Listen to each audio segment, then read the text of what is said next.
नमस्कार दोस्तों, कैसे हैं आप सब।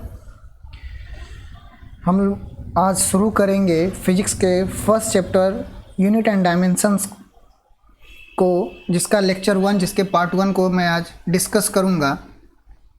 इसमें आपको सारे यूनिट एंड डायमेंशन से रिलेटेड सारी चीज़ों को मैं डिस्कस करूंगा। यूनिट्स क्या होते हैं, डायमेंशंस क्या होते हैं और इसमें क्या क्या कॉन्सेप्ट्स हैं, इससे क्या क्या क्वेश्चंस बन सकते हैं और बनते हैं, जो प्रीवियसली बन चुके हैं वो भी, और क्या क्या बन सकते हैं, किसके चांसेस अधिक हैं बनने के, वो भी हम लोग डिस्कस करेंगे। क्योंकि ये एक ऐसा चैप्टर है, बहुत ही माइन्यूटली इसको देखा जाए तो इससे कभी कभी क्वेश्चंस पता नहीं चलता है कि यूनिट एंड डायमेंशन चैप्टर से दिए गए हैं। क्योंकि हम लोग यूनिट एंड डायमेंशन को बस इतना ही मान के चले हैं कि यूनिट एंड डायमेंशन का मतलब होता है कि किसी की इकाई पूछ देना, कि किसी का मान लिया जाए अगर दे दिया आपका स्पीड और आपसे पूछ देगा कि स्पीड की इकाई, तो ये हम लोगों ने बना लिया है। या फिर डायमेंशन या फिर स्पीड की बीमा पूछ देगा। डायमेंशन मतलब होता है बीमा। तो ये हम लोगों के मन में ये बन चुका है कि बस इतना ही पूछा जाता है स्पीड और डायमेंशन, यूनिट एंड डायमेंशन से। लेकिन नहीं, ये सिर्फ इतना ही नहीं है यूनिट एंड डायमेंशन। हम लोग कहीं भी पढ़ते हैं, कहीं भी बुक में भी पढ़ते हैं, तो बस लगता है कि बस स्पीड यूनिट यही इकाई निकाल लेंगे या डायमेंशंस पढ़ लेंगे, हमारे काम बन जाएंगे।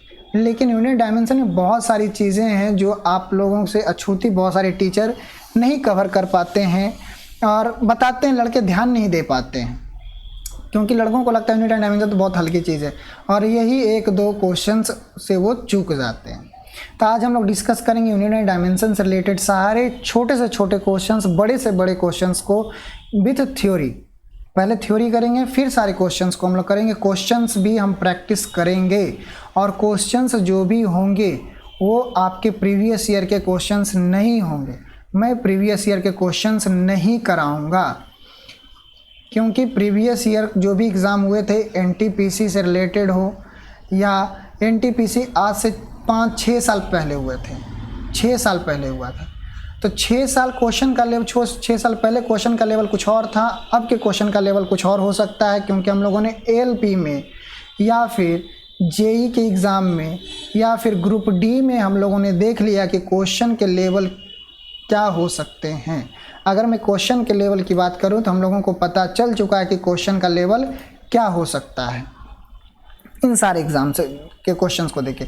इसलिए मैं प्रीवियस ईयर के क्वेश्चन तो बहुत 1-2 क्वेश्चन अगर वैसे कराने लायक होंगे तो मैं करा दूंगा, लेकिन मैं जनरली जो भी कराऊंगा वो मैं NCERT बेस्ड क्वेश्चंस कराऊंगा, और जहां से मैं क्वेश्चंस या फिर वो SSC के प्रीवियस ईयर क्वेश्चंस होंगे, SSC के होंगे, ग्रुप डी के भी प्रीवियस ईयर कुछ होंगे, लेकिन मैं जनरली NCERT बेस्ड क्वेश्चंस कराऊंगा।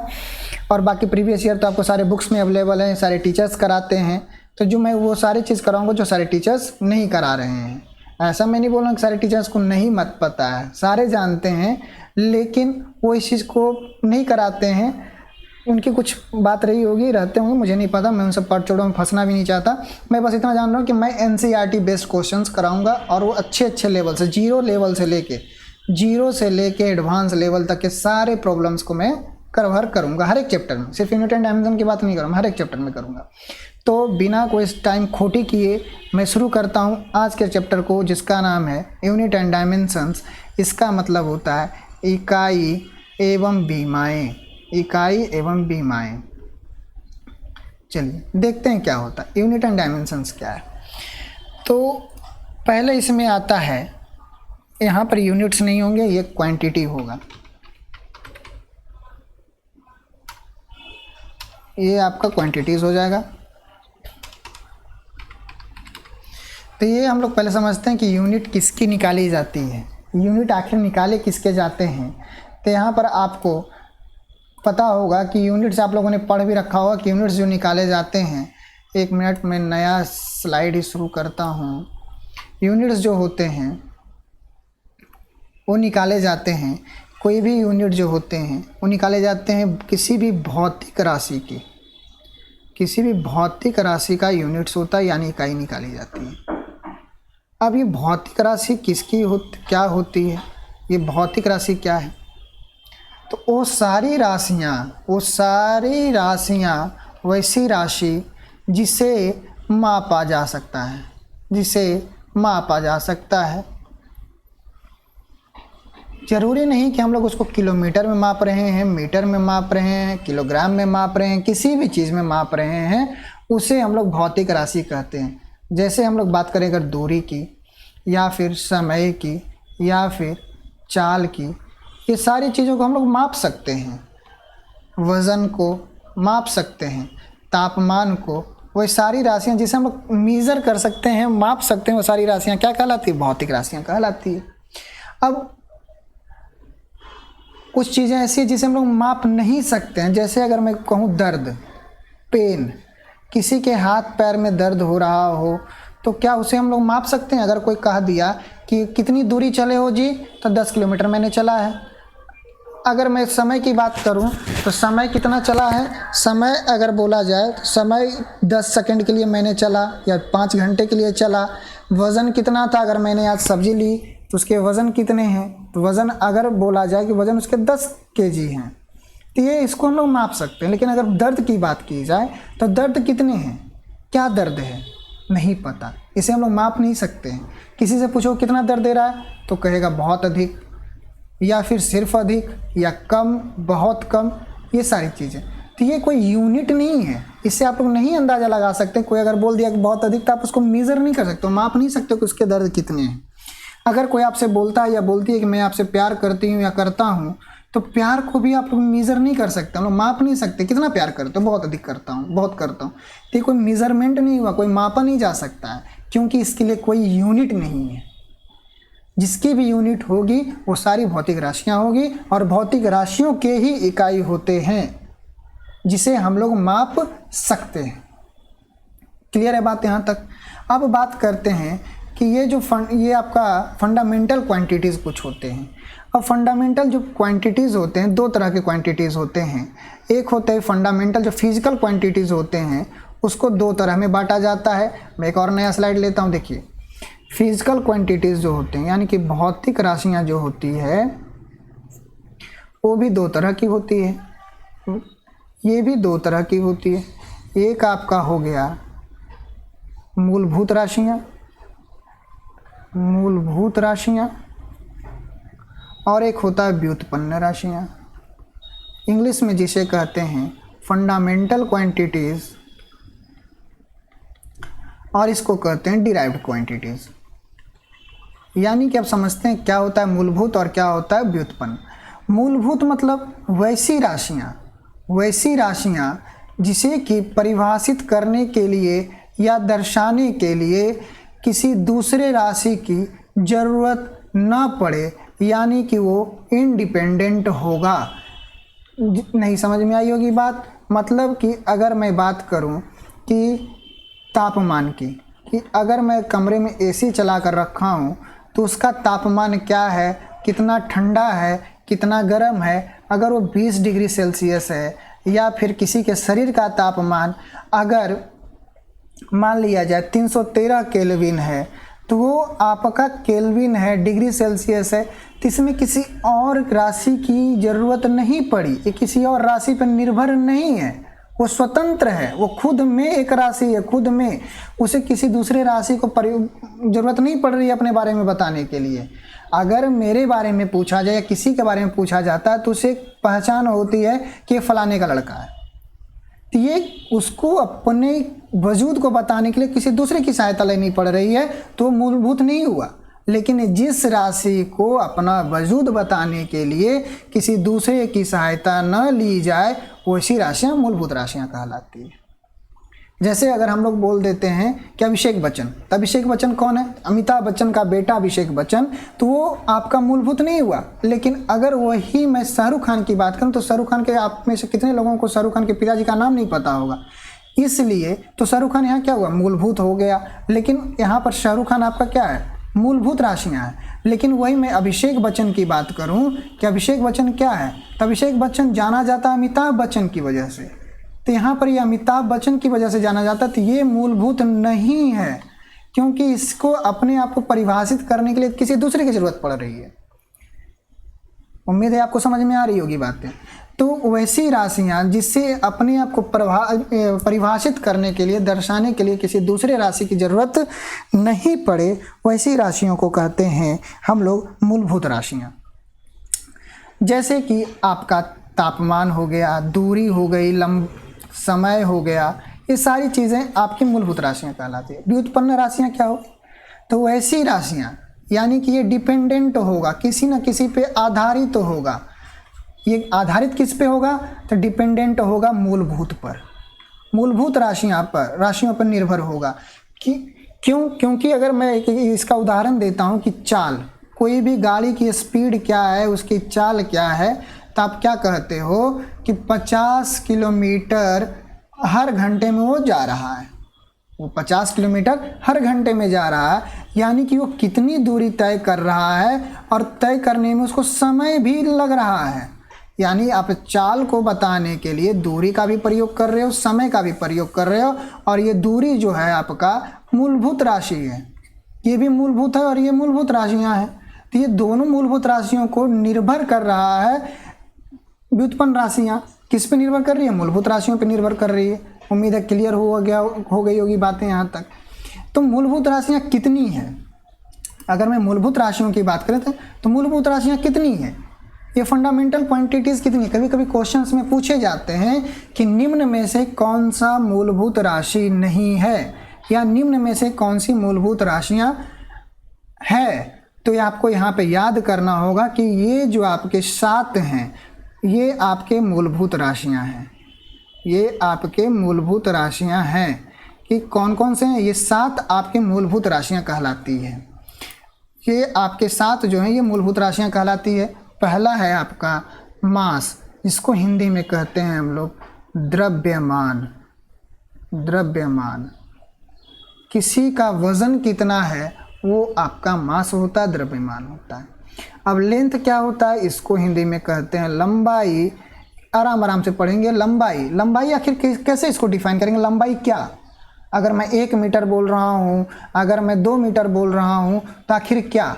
तो लंबाई मतलब होता है 1 मीटर, यानी कि या कुछ भी 1 मीटर, 1 सेंटीमीटर, 1 किलोमीटर, कुछ भी हो, मतलब हो गया कि दो बिंदुओं के बीच के गैप, ये 2 बिंदु, ए बिंदु 1 है और एक बिंदु बी है, तो इन दोनों के बीच के गैप को हम लोग लंबाई कहते हैं। किसी भी 2 बिंदुओं के बीच के गैप को लंबाई माना जाता है, कहा जाता है। समय क्या हुआ? टाइम क्या हुआ? समय। अब समय क्या हुआ? मतलब कि यहाँ 2 बिंदुओं के बीच के गैप को था, और जब 2 घटनाओं के बीच के गैप हो, 2 घटनाओं के बीच के गैप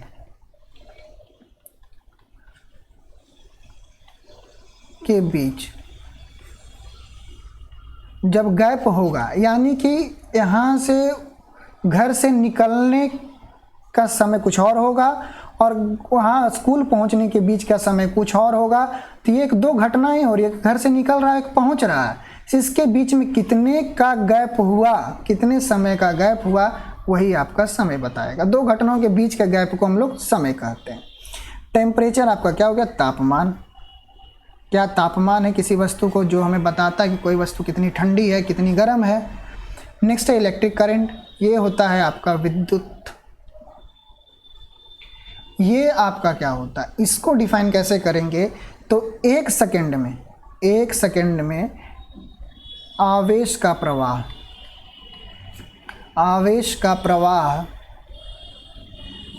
1 सेकंड में कितना होगा, वो आपका इलेक्ट्रिक करंट कहलाता है। ये का ल्यूमिनस इंटेंसिटी, इसको कहते हैं प्रदीप्त तीव्रता या ज्योति तीव्रता भी इसको कहा जाता है। इसको कैसे समझेंगे? देखिए, हम लोगों ने बल्ब लिया, एक बल्ब लिया, मान लिया जाए एक बल्ब लिया, ये आपका बल्ब मान लिया जाए 7 वाट का है एक बल्ब, और एक बल्ब मैंने लिया जो आपका है 10 वाट का। अब बताइए दोनों में से चमकीला कौन होगा? जाहिर सी बात है कि ये चमकीला होगा ज़्यादा, 10 वाट वाला। तो जिसकी ब्राइटनेस, यानी कि ब्राइटनेस को मापने के लिए हम लोग लुमिनस इंटेंसिटी का प्रयोग करते हैं। ये याद रखिएगा, ये ब्राइटनेस को मेज़र करता है कि कोई भी चीज़ कितनी ब्राइट है, उसकी लुमिनस इंटेंसिटी क्या है, वो उसको कहते हैं प्रदीप्त तीव्रता, ब्राइटनेस को मेजर किया जाता है, आसान भाषाओं में कह सकते हैं इसको।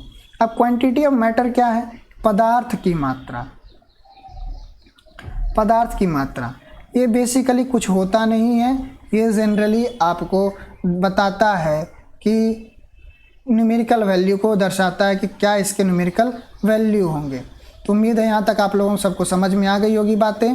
तो अब यहाँ से हम लोग करेंगे नेक्स्ट कि सबके यूनिट्स के बारे में बात करेंगे कि सबके यूनिट्स क्या हों, क्योंकि यूनिट से क्वेश्चंस पूछे जाते हैं। देखिए ध्यान दीजिएगा आप लोग कि यहाँ पर क्वेश्चंस बनते हैं कि निम्न में से कौन सा फंडामेंटल क्वांटिटीज़ है, निम्न में से कौन सा डिराइव्ड क्वांटिटी है। तो आपको याद रखना ये 7 आपके फंडामेंटल क्वांटिटी यानी कि मूलभूत राशियाँ होती है। फंडामेंटल क्वांटिटीज़ को हिंदी में मूलभूत राशियाँ कहते हैं। तो क्वेश्चंस यहाँ से बनते हैं। नेक्स्ट देखते हैं सबके यूनिट्स। यूनिट से क्वेश्चंस पूछे जाते हैं। देखिए मैं यहाँ पे लिख देता हूँ आपका कि दर्शाते किसको कैसे हैं। देखिए ये आपका हो गया यूनिट, यहाँ पे यूनिट में लिख दूंगा, इसको एब्रिविएशन कर दूंगा, मतलब संक्षेपण। एब्रिविएशन क्या होगा, और यहाँ पर मैं लिख दूंगा डायमेंशन। चलिए तीनों चीज़ें बहुत ज़रूरी है। यूनिट क्या है, उसके एब्रिविएशन क्या होते हैं, उसके डायमेंशन क्या होते हैं, ये इसको हिंदी में कहते हैं संक्षेपण।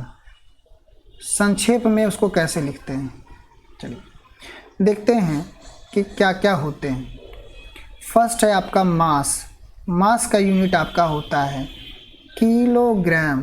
देखिए ध्यान से लिखिएगा, इसको हिंदी में कहते हैं किलोग्राम। इसको संक्षेप में लिखा जाता है स्मॉल के और जी। याद रखिएगा ये स्मॉल है, कैपिटल नहीं है। कुछ लोग क्या करते हैं कि इसको कैपिटल ही लिख देते हैं कि हाँ ये आपका कैपिटल के और जी, जो कि गलत है। ये आपका स्मॉल के और जी दोनों स्मॉल होगा। याद रखिएगा लेंथ, इसको लिखा जाता है मीटर या मीटर में, दोनों सही है, इसमें गलत कुछ नहीं। इसको दर्शाया जाता है एम से, इसको दर्शाया जाता है एम से। नेक्स्ट है आपका टाइम, इसको लिखते हैं सेकंड से, और इसको दर्शाया जाता है स्मॉल एस, छोटा एस से। कुछ लोग लड़के क्या करते हैं कि गलत करते हैं, सेकंड अगर 6 सेकंड लिखने की बात हुई तो क्या करते हैं 6 सेक लिख देते हैं, जो कि गलत है। कभी भी दर्शाना चाहिए सेकंड को तो स्मॉल एस से दर्शाना चाहिए। नेक्स्ट है आपका टेम्परेचर। इसकी जो यूनिट होती है टेम्परेचर की, ये होती है केल्विन। केल्विन, और इसको रिप्रेजेंट करते हैं कैपिटल के से। इसको रिप्रेजेंट किया जाता है कैपिटल के से। अब कहोगे कि मास्टर सर यहाँ हम लोग के स्मॉल कैपिटल के में क्या अंतर है। देखिए इस चीज़ को समझिए कि हमारे साइंस में बहुत सारे साइंटिस्ट हुए और उनके सम्मान को लेकर कुछ राशियों के नाम उनके सम्मान में लिख दिए गए। तो जिन राशियों के यूनिट्स, इकाई किसी साइंटिस्ट के नाम पर पड़े होते हैं, उनका एब्रिविएशन, उनके यूनिट्स को कैपिटल लेटर में लिखा जाता है। क्लियर है बात। नेक्स्ट है आपका इलेक्ट्रिक करंट, विद्युत आवेश, इसको कहते हैं, इसका जो होता है इसको लिखते हैं एम्पियर। इसका यूनिट होता है एम्पियर, और इसको भी दर्शाते हैं कैपिटल ए से। इसको भी दर्शाया जाता है कैपिटल ए से। लुमिनस इंटेंसिटी, ये आपका होता है कैंडेला। इसका यूनिट होता है कैंडेला, और इसको दर्शाते हैं सी और डी से। क्वांटिटी ऑफ मैटर, इसका यूनिट होता है मोल, और इसका एब्रिविएशन दर्शाते हैं MOL से। चलिए यहाँ तक तो बातें हो गई। उम्मीद है आप लोगों को ये सारी बातें याद होगी, पता होगा सबको ये, क्योंकि बेसिक है, सब लोग पढ़ते हैं इसको। अब बात करते हैं डायमेंशंस की, क्या क्या डायमेंशंस होता क्या है। अगर मैं इसकी डायमेंशन की बात करूँ, इसकी डायमेंशन की बात करूँ, तो डायमेंशन क्या होता है। डायमेंशन ऐसा कुछ जनरली ये एक रिप्रेजेंटेटिव है, एक रिप्रेजेंटेटिव है, किसी भी राशियों का एक रिप्रेजेंटेटिव डायमेंशन होता है कि अगर मैंने कुछ लिख दिया तो वो रिप्रेजेंट कर रहा है मास को, लेंथ को, टाइम को, टेम्परेचर, हर एक का अपना अपना एक रिप्रेजेंटेटिव होता है।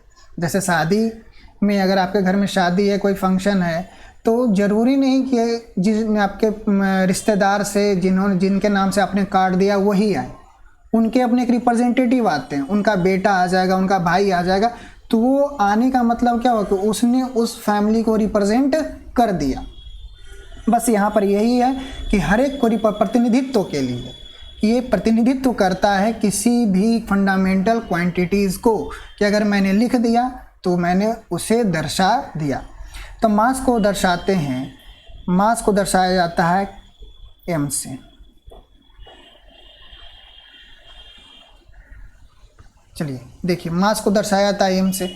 अब ये हमारा नियम है फिजिक्स का, भौतिकी का नियम कहता है कि जब भी हम कोई डायमेंशन लिखते हैं तो उसे बड़ी ब्रैकेट में या बिग ब्रैकेट या इंग्लिश मीडियम वाले स्क्वायर ब्रैकेट में उसे इनक्लोज करके रखते हैं।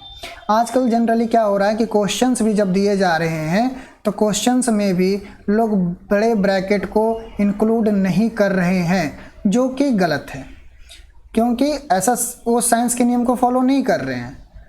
अगर मैं चाहता हूँ, अगर वो क्या कर रहे नहीं कर रहे पता, उससे फ़र्क नहीं पड़ता, लेकिन मैं चाहता हूँ कि जब भी आप अपने छोटे भाई बहन को पढ़ाएं तो उन्हें बताएं कि ये ब्रैकेट देना ज़रूरी है। क्लियर? लेंथ को दर्शाया जाता है एल से, लेंथ को दर्शाया जाता है एल से, ये सबको पता होगा। टाइम को दर्शाया जाता है टी से। और नेक्स्ट है आपका केल्विन, टेम्परेचर। याद रखने वाली बातें ये है कि टेम्परेचर को दर्शाया जाता है थीटा से। अगर पूछ दे कि टेम्परेचर का डायमेंशन क्या होता है तो उसका डायमेंशन होता है theta. Electric current, electric current को दर्शाया जाता है आई से, इलेक्ट्रिक करंट को दर्शाया जाता है आई से। और लुमिनस इंटेंसिटी या कैंडेला, इसको दर्शाया जाता है जे से। बात करूं मैं मोल की, तो इसको जनरली मोल भी लिखा जाता है ब्रैकेट में, लेकिन आजकल इसको एन से रिप्रेजेंट किया जाता है, नंबर ऑफ मोल, तो ये एन होता है। तो मैं उम्मीद करूंगा कि आपको ये सारे डायमेंशंस पता होना चाहिए। अब अगर ये तो आपको फंडामेंटल क्वांटिटीज़ के डायमेंशंस हो गए, फंडामेंटल क्वांटिटीज़ के। अब बात करते हैं डिराइव्ड यूनिट क्वांटिटीज़ के कुछ डायमेंशंस की। तो वहाँ पर आपको निकालने के लिए आपको फार्मूला याद होना चाहिए कि क्या इसके फार्मूला होगा। जैसे देखिए, मैं बात कर रहा हूँ derived dimensions of derived quantities. किसी भी डिराइव्ड क्वांटिटी के डायमेंशंस को कैसे निकाला जाता है आप लोगों ने पढ़ रखा होगा। इस पे ज़्यादा समय हम नहीं देंगे, क्योंकि अगर आपको फार्मूला पता होगा तो आप डायमेंशंस किसी भी क्वांटिटीज़ का, आप डिराइव्ड क्वांटिटीज़ का निकाल सकते हैं। सच एज कुछ एग्जांपल्स के तौर पे अगर मैं चाल की बात करूं, चाल, इसको इंग्लिश में कहते हैं स्पीड। तो चाल का फार्मूला क्या होता है? चाल का फार्मूला होता है दूरी बटा समय। दूरी बटा समय हम लोग सभी जानते हैं। तो इसके कभी एग्ज़ाम में दे दिया जाता है कि चाल का डायमेंशंस निकालना है, तो हम लोग पहले उसका फार्मूला लिखेंगे, क्या उसका फार्मूला होता है, सीधी बात। उसके बाद क्या करेंगे, दूरी। दूरी क्या है? अगर दूरी को देखा जाए तो एक तरह से क्या है, लंबाई में रिप्रेजेंट होता है। दूरी क्या है, लंबाई को ही तो दर्शाता है, और समय तो समय यही है। तो यहाँ पर जो दूरी होगा सॉरी, ये जो लंबाई होगी, लंबाई को हम लोग जानते हैं कि अभी हम लोग डायमेंशन क्या बताएंगे, एल से रिप्रेजेंट करते हैं। टाइम को रिप्रेजेंट करते हैं टी से। तो यहाँ पर आपका क्या होगा, कभी भी डायमेंशन में, कभी भी डायमेंशनल फार्मूला लिखना होता है तो उसे हम लोग MLT के फॉर्म में लिखते हैं, MLT के फॉर्म में लिखते हैं। अब यहाँ देखिए, M क्या दर्शा रहा है आपका, ये दर्शा रहा है आपका द्रव्यमान को, यानी कि मास को, यानी द्रव्यमान को। तो यहाँ क्या द्रव्यमान कितना है, कुछ है द्रव्यमान के बारे में कोई चर्चा हो रही है, नहीं हो रही है। तो यहाँ पर इसका पावर 0, क्योंकि हम लोग जानते हैं किसी के भी एक्सपोनेंट अगर 0 होता है तो उसका वैल्यू 1 हो जाता है। तो यहाँ पर ये मास नहीं है तो इसको हम 0 कर देंगे। L कितना है, 1 है, L एक ही है, तो यहाँ L का पावर 1।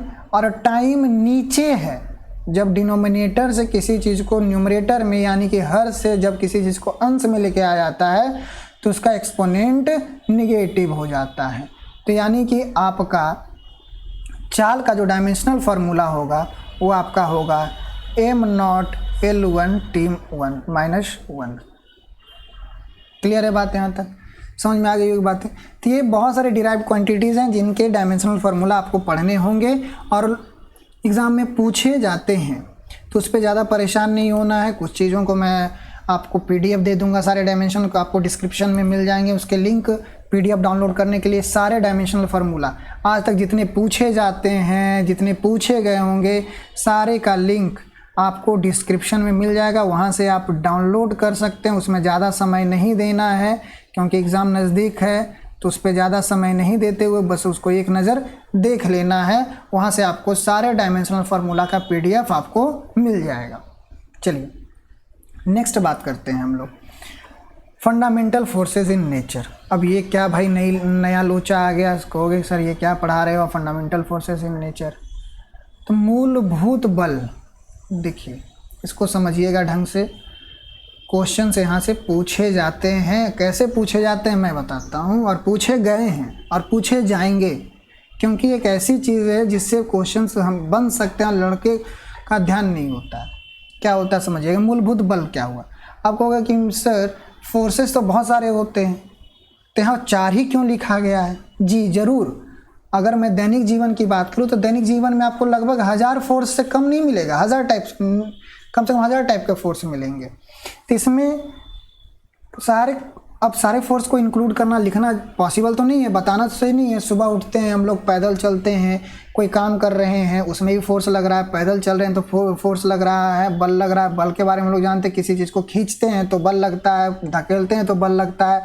अगर कोई ऑब्जेक्ट है, इसको अगर किसी रस्सी के सहारे खींच रहे हैं, कोई भी इंसान है, आप हैं, कोई रस्सी से इसको खींच रहा है, आप इसको खींचने की कोशिश कर रहे हैं इस डायरेक्शन में, तो आपके द्वारा फोर्स अलग लगाया जा रहा है, इस रस्सी पे फोर्स अलग लग रहा है, ये नीचे से फोर्स अलग लग रहा है, ऊपर की तरफ फोर्स अलग लग रहा है। आप कोई दीवार को अगर धक्का देना चाह रहे हैं तो वहाँ भी फोर्सेस अलग हो जाएंगे।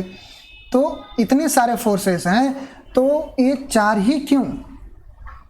ये 4 ही क्यों? तो जितने सारे फोर्सेस को हैं तो उसको साइंस में क्या किया गया है कि कैटेगराइज कर दिया गया, वर्गीकृत कर दिया गया। मतलब कि समान गुण वाले को एक साथ रखा गया है, अलग अलग। जैसे इलेक्ट्रोमैग्नेटिक फोर्स की हम लोग बात करें, सपोज दैट इलेक्ट्रोमैग्नेटिक फोर्स क्या होता है? आप लोग ग्रेविटेशनल फोर्स तो पता ही होगा कि पृथ्वी के द्वारा किसी 2 वस्तुओं के बीच लगने वाले बल को ग्रेविटेशनल फोर्स कहते हैं।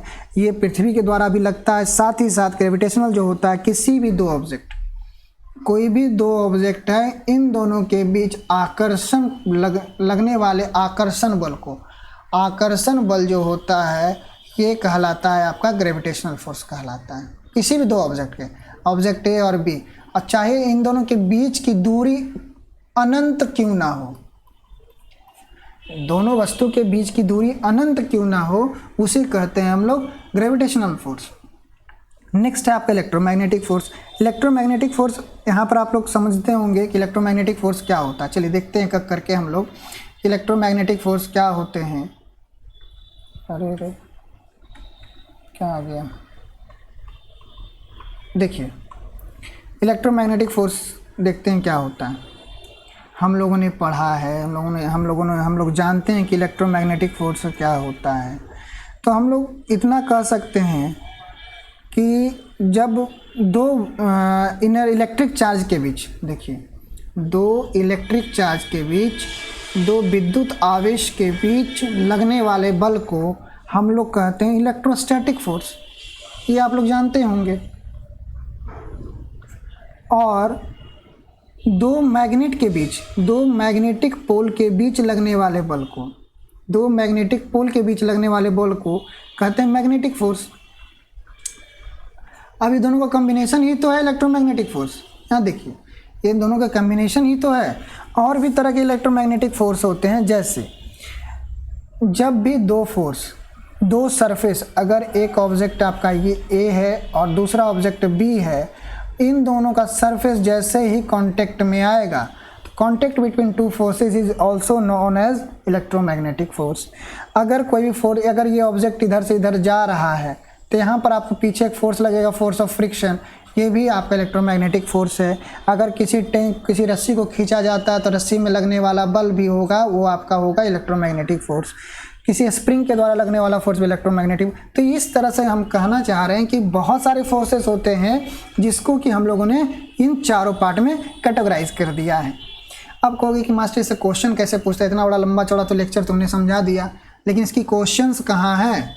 तो देखिए क्वेश्चंस कैसे पूछे जाते हैं। इसमें से क्वेश्चंस पूछे जाते हैं कि which of the following is the weakest force, which of the following is the weakest force and which of the following is the strongest force.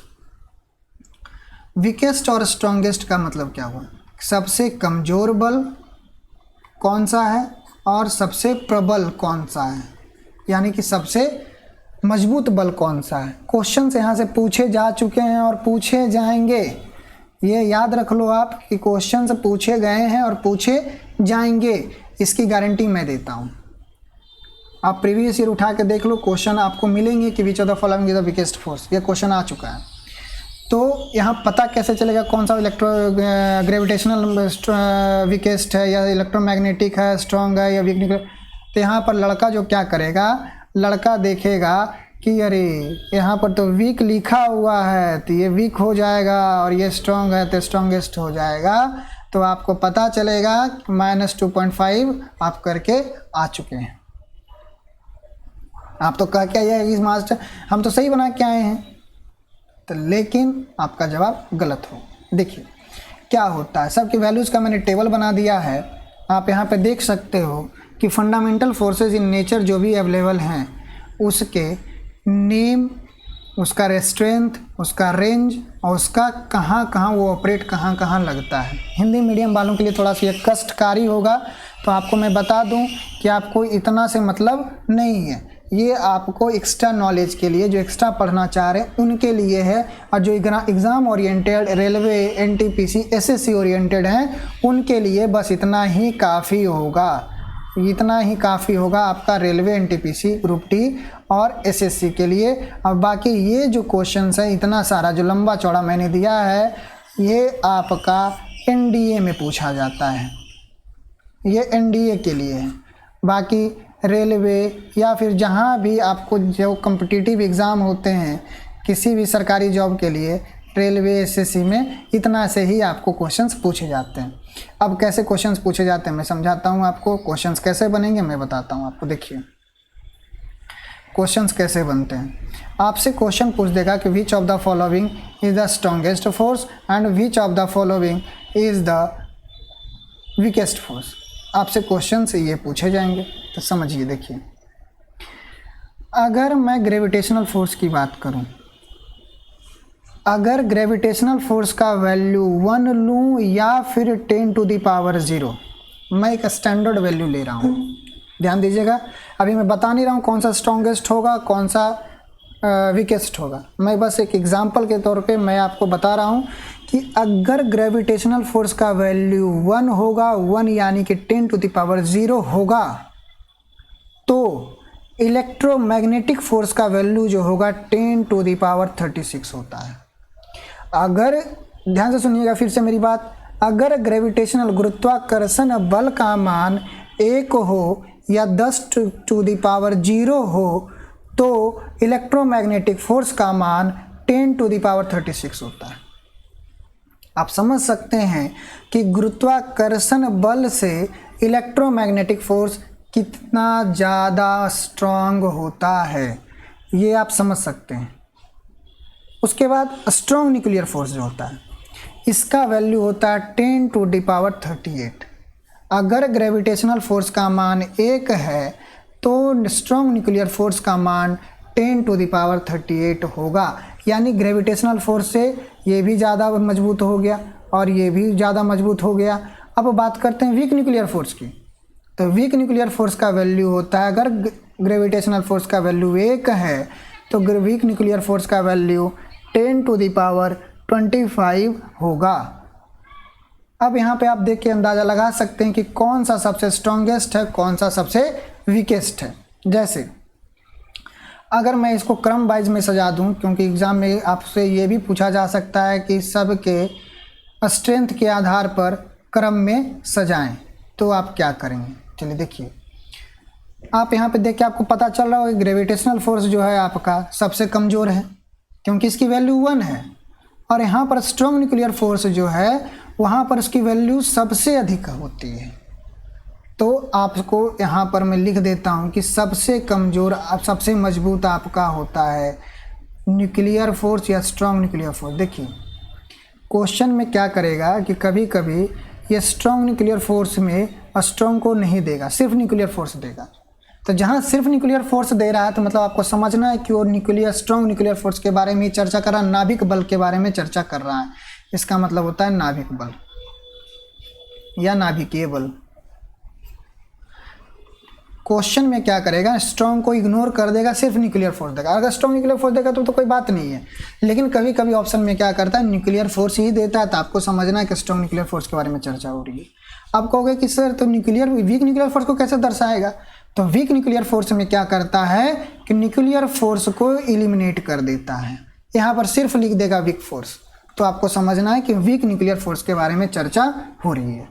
तो यहाँ देखिए, इसको मैं लाइन बाय लाइन क्रम से सजा दूँ तो सबसे मजबूत आपका न्यूक्लियर फोर्स यानी कि स्ट्रॉन्ग न्यूक्लियर फोर्स, उसके बाद आपका आएगा वीक इलेक्ट्रोमैग्नेटिक फोर्स, नेक्स्ट है आपका, इसके बाद आएगा वीक न्यूक्लियर फोर्स या सिर्फ वीक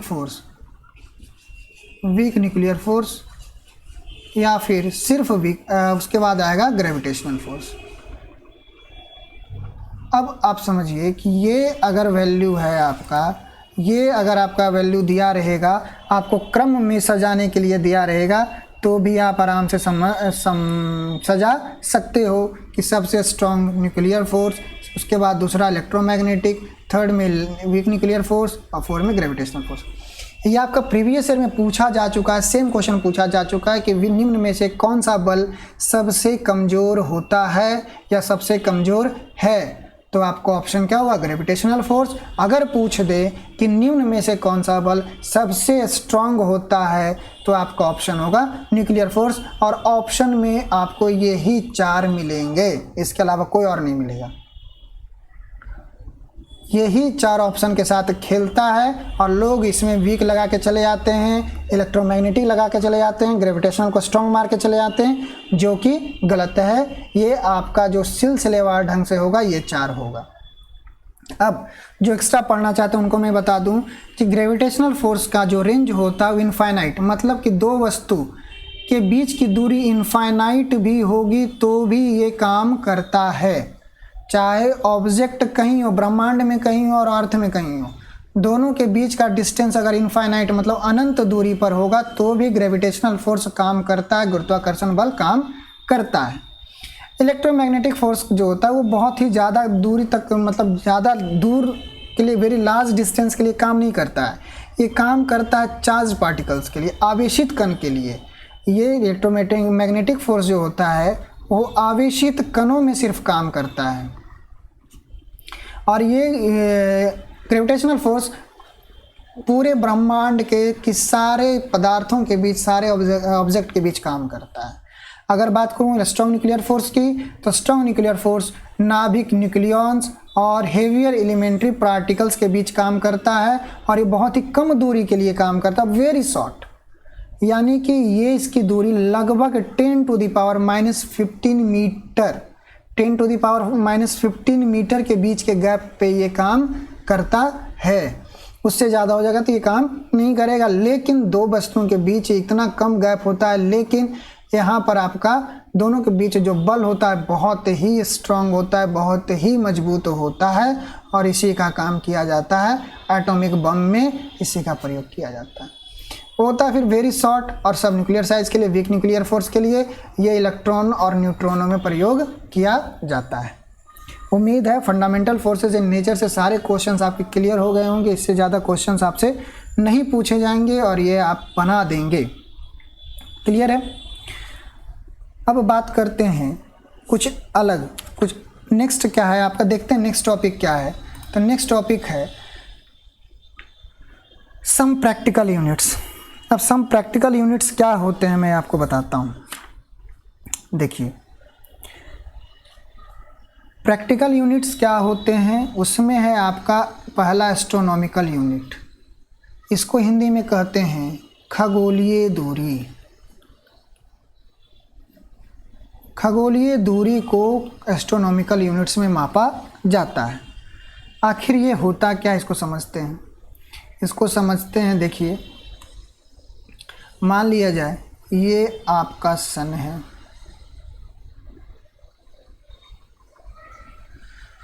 और इसके चारों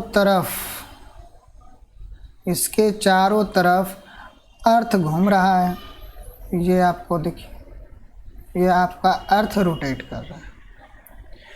तो हम लोग जानते हैं कि सन स्थिर है, अर्थ रोटेट कर रहा है। तो अर्थ अगर रोटेट कर रहा है तो यहाँ centre of the sun and the centre of the earth, centre of the sun and centre of the earth के बीच की दूरी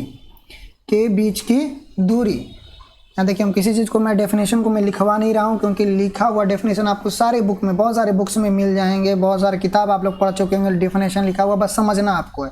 डेफिनेशन आप कहीं से पढ़ लीजिएगा, परिभाषा आप कहीं से छाप लीजिए, कोई फ़र्क नहीं पड़ता, ना एग्जाम में पूछे जाते हैं, बस आपको समझना है, कंसेप्ट समझना है यहाँ पर। एस्ट्रोनॉमिकल यूनिट्स क्या होते हैं?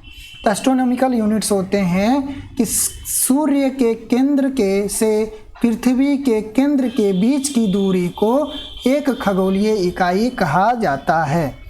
सूर्य के केंद्र से पृथ्वी के केंद्र के बीच की दूरी को एक खगोलीय इकाई कहा जाता है। आप कहोगे कि सर ये तो हमेशा चेंज होता रहता है। जी बिल्कुल, ये हमेशा चेंज होता है, क्योंकि हम लोग जानते हैं कि ये सर्कुलर पाथ नहीं है, फुल्ली सर्कुलर पाथ नहीं है। तो क्या किया गया है कि दोनों के बीच की दूरी को एवरेज लिया गया है, औसत मान एवरेज लिया गया है, औसत मान दोनों के बीच की दूरी को, किसके बीच की दूरी, सूर्य और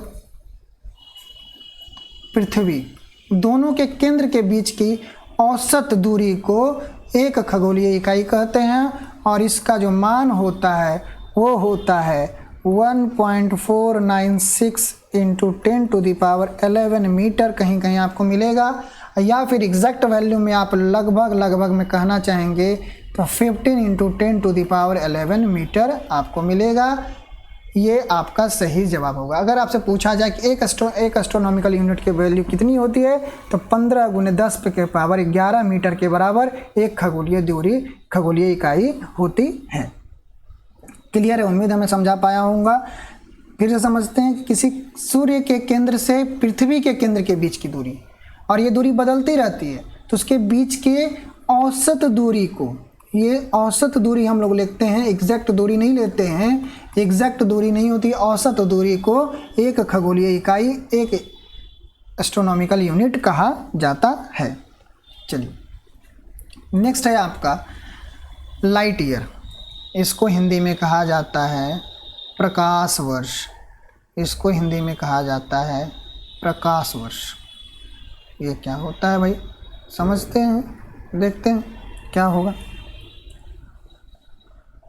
हम लोग प्रकाश की चाल पहले समझते हैं। प्रकाश की चाल क्या होती है, लाइट की स्पीड क्या है, प्रकाश की चाल, लाइट, स्पीड ऑफ लाइट। ये हम लोग बचपन से पढ़ते आ रहे हैं, क्लास 7 से पढ़ते आ रहे हैं और अभी भी पढ़ते हैं। ये हम लोग जानते हैं कि 3 × 10⁸ मीटर पर सेकेंड होती है। 3 × 10⁸ मीटर पर सेकेंड होती है। किस में? वैक्यूम में, याद रखिएगा, निर्वात में। सॉरी स्पेलिंग एरर हो गया, ये यू होगा, डबल यू होगा, यानी कि निर्वात में। निर्वात में प्रकाश की चाल 3 × 10⁸ मीटर पर सेकेंड होती है। क्लियर है?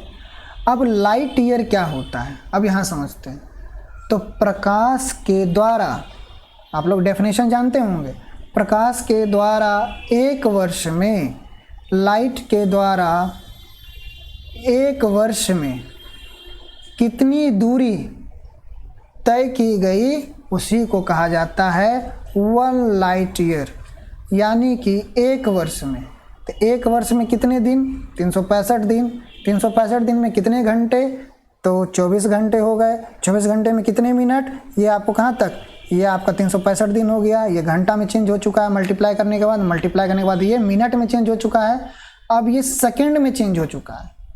ये 1 साल में कितने? इतने सेकंड होंगे, और 1 सेकंड में उसकी दूरी कितनी होती है? 3 × 10⁸ मीटर पर सेकंड होती है। यानी कि ये सेकंड को हटा दो, क्योंकि इतना मीटर वो ट्रेवल करेगा 1 साल में। यही आपका लाइट ईयर होता है। इसकी वैल्यू बहुत ज़्यादा होती है। तो यहाँ कभी कभी पूछ दिया जाता है, या जनरली पहले पूछा जाता था, अब नहीं पूछा जाता है, लेकिन पता नहीं क्वेश्चन एग्जाम सेंटर का क्या वैल्यू, क्या सॉरी वैल्यू तो बहुत है, मतलब क्या मतलब उसकी क्या मतलब एक्सपेक्टेशन नहीं कर सकते, कुछ भी क्वेश्चन पूछ सकते हैं वो लोग। तो इसकी वैल्यू होती है 9.46 × 10⁻15 मीटर के आसपास होती है। उम्मीद है यहाँ तक क्लियर हो चुका होगा आपका लाइट ईयर भी। नेक्स्ट टॉपिक है आपका पार्सेक। देखिए पार्सेक समझिए, ये वैल्यू सब लोग जानता है कि कितना होता है, लेकिन इसको क्लियर करते हैं हम लोग। देखिए कंसेप्ट का मज़ा यहाँ आएगा कि एक पार्सेक के बराबर क्या होता है। देखिए पार्सेक को समझते हैं हम लोग। कोई एक सर्कल, ये आपका सर्कल बना हुआ है किसी भी त्रिज्या का, ज़रूरी नहीं कि इतना ही बड़ा बनाना है, आप कितना भी बड़ा त्रिज्या का बना लो। ये आपका त्रिज्या का एक सर्कल बना हुआ है, उसमें से क्या कर रहे हैं, इसकी अपनी एक त्रिज्या होगी, इसकी अपनी एक त्रिज्या होगी। अब इस त्रिज्या को यहाँ पर क्या करते हैं, एक त्रिज्या को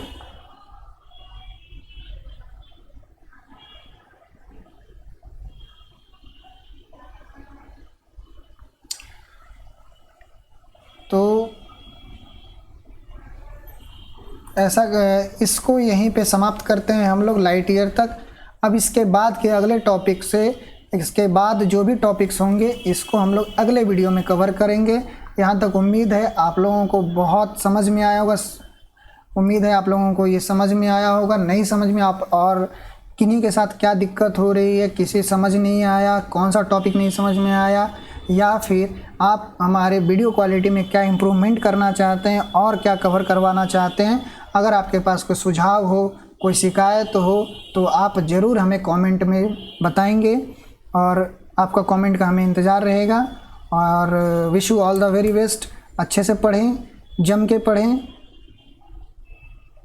जहाँ भी पढ़ें मन से पढ़ें। उम्मीद है कि इस बार आपके साथ सरकारी नौकरी ज़रूर होगी। बहुत बहुत धन्यवाद। जय हिंद।